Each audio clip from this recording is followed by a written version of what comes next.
show in the first place and what art means to me. So I think the beginning of this starts at the beginning of my art journey.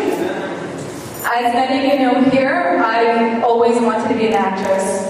Movies were my first love, and I was always determined to pursue that path. But it's really funny, the first time that I went to my parents and I'm like, Amma, Appa, I want to be an actress. They told me I said that wrong, so I think a lot of first-gen kids understand that. And with art, it was such a feeling to go out ahead and do it. I couldn't explain it to anyone, but I really did try with art. I gave it my soul, I gave it my blood, I gave it my sweat, I gave it my tears. And like a lot of first loves, it just broke my heart because it wasn't working out for me. I tried and I tried and I tried, and it was just not manifesting in the external world. So it brings about the question, why even do it? Why even pursue art if it doesn't always love you back?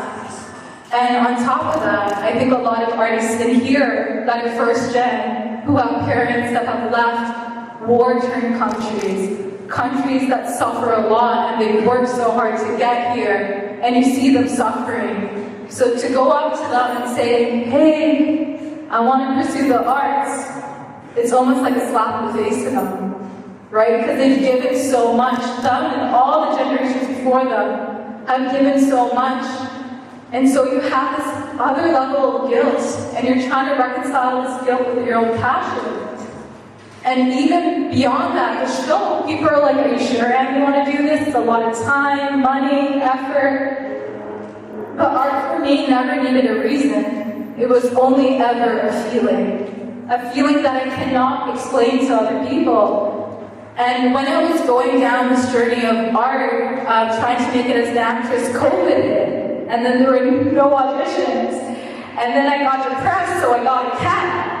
And then I got anxious, so I got another cat. And that had the problem for a little bit. And I kept going, and then at one point I'm like, what am I even doing? This is not working out. And then I picked up a paintbrush and a canvas, and I fell in love with it again, and I connected to that feeling of storytelling.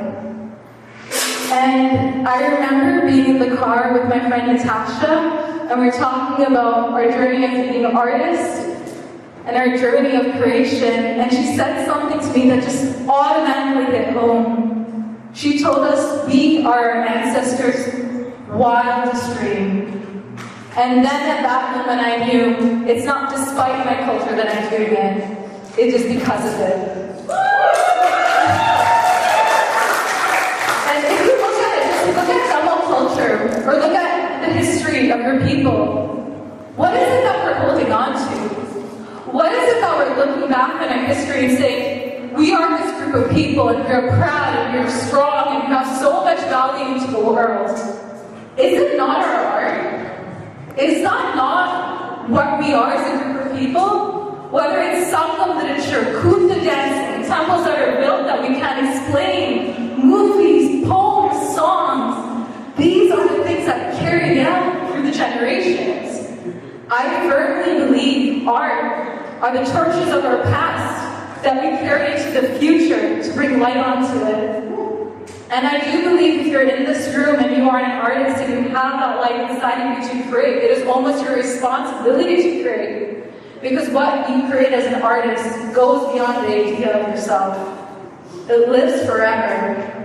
And just thinking of the times that we're living in now, where we often feel that humanity is always at stake, I think art's the one thing that I may not know you, you may not know me, but we can look at this art and it evokes a feeling.